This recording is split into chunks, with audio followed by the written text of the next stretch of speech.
Bonjour à toutes et à tous et bienvenue dans EasyChief. Aujourd'hui, je continue la présentation d'EasyText en se concentrant sur la partie feu de structure.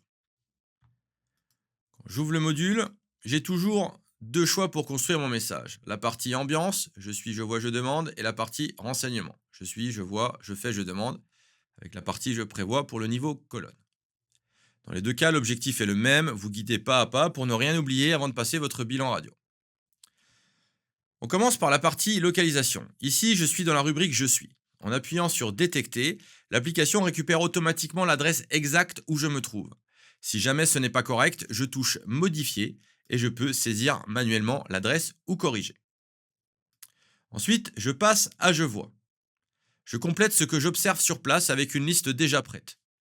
Et si je ne trouve pas l'option souhaitée, je choisis Autre pour écrire moi-même l'information. Petite fonction pratique, il y a aussi un bouton dédié PGC-PGR qui ouvre directement le canevas spécifique aux fuites de gaz, avec tous les éléments nécessaires. Type de fuite, pression, diamètre, etc. Tout est prévu pour couvrir les cas courants. Vous pouvez donc ensuite préciser le niveau de l'intervention. Sous-sol, rez-de-chaussée, R-1, R-2, d'un bâtiment R-2, R-3, R+9, etc. Tout est prévu pour vous permettre d'être extrêmement précis. Je renseigne également l'usage du lieu, agricole, commercial, habitation, industriel, autre usage. Vais donc pouvoir préciser. Si c'est un ERP, je sélectionne. L'application va donc me demander automatiquement le type de RP, la catégorie de RP, etc., etc. La surface, et j'en passe. Vous continuez en complétant les rubriques suivantes, risque de propagation, état du feu, autres, et vous avez un champ Je prévois pour le niveau, je répète, commandement, colonne.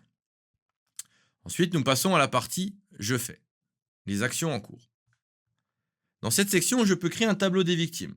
Je clique sur Sauvetage et mise en sécurité, et là, je peux saisir le nombre de personnes indemnes, en urgence relative, en urgence absolue, ou décédées. Mais on n'en met pas parce qu'on ne veut pas qu'il y en ait. Si j'ai besoin, j'enregistre les identités via la touche Identité. En cliquant dessus, une fenêtre s'ouvre et je vais pouvoir ajouter les noms puis les enregistrer. Vous reconnaîtrez le code couleur, indemne, contour vert, UR, contour jaune-orange, UA, rouge, décédé, noir. Vous allez donc pouvoir rentrer le type d'action que vous avez réalisé, l'état de la personne, le genre, homme, femme, non genré, non connu, l'âge, nom, prénom, des informations complémentaires, le vecteur et la destination.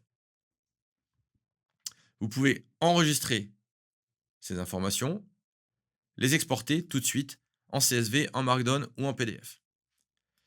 Une fois enregistré, votre tableau d'identité affiche le nombre d'identités que vous avez enregistrées. Une fois supprimé, l'intervention finie, plus besoin de ces informations, vous les supprimez. Le tableau revient à zéro. Juste après, vous allez renseigner les actions opérationnelles. Confinement, coupure, ligne d'attaque, dispositif d'alimentation, etc. Là encore, si une action n'est pas dans la liste, vous pouvez cliquer sur Autre et vous la précisez en dessous. Et surtout, vous avez un vrai outil de personnalisation. En touchant l'engrenage ici, vous allez pouvoir ajouter une action à la liste ici, ou en supprimer. En cliquant sur Ajouter un champ, vous allez pouvoir créer un nouveau champ, et en ajoutant l'action, vous allez la retrouver par ordre alphabétique dans la liste. Idem pour supprimer, vous cliquez sur Supprimer un champ, vous allez sélectionner la valeur à supprimer, et elle sera supprimée. Si vous faites plusieurs actions en même temps, eh bien vous cliquez sur Ajouter. Vous avez donc un deuxième bloc action qui vient s'ajouter.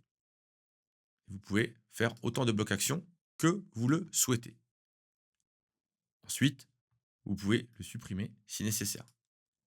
En dessous, vous avez le bloc alimentation. Même principe. Je sélectionne l'alimentation engagée, je précise, je mets une source et par qui. Encore une fois, si je ne l'ai pas dans la liste, je clique sur Autre. Je peux faire une précision ou alors administrer directement ma liste.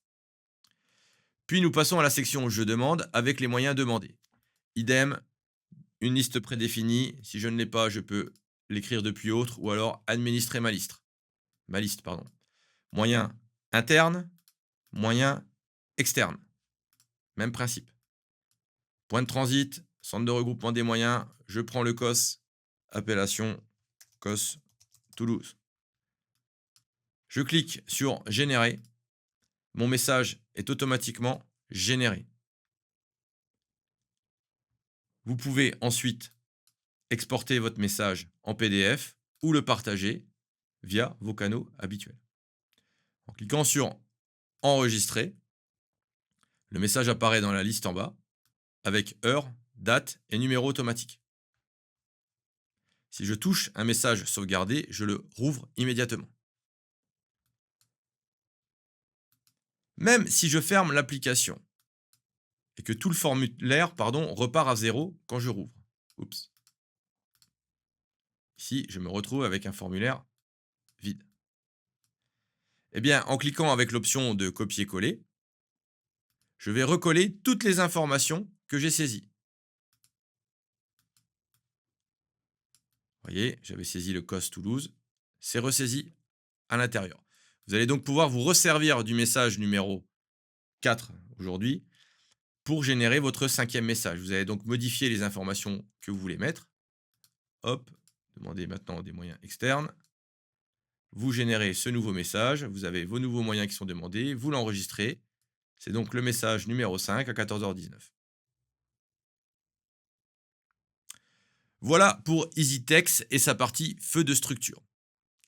Encore un outil guidé, personnalisable à 100%, avec gestion des victimes, des actions, des alimentations et des renforts, et une réutilisation simple des messages pour gagner du temps sur la durée de l'intervention.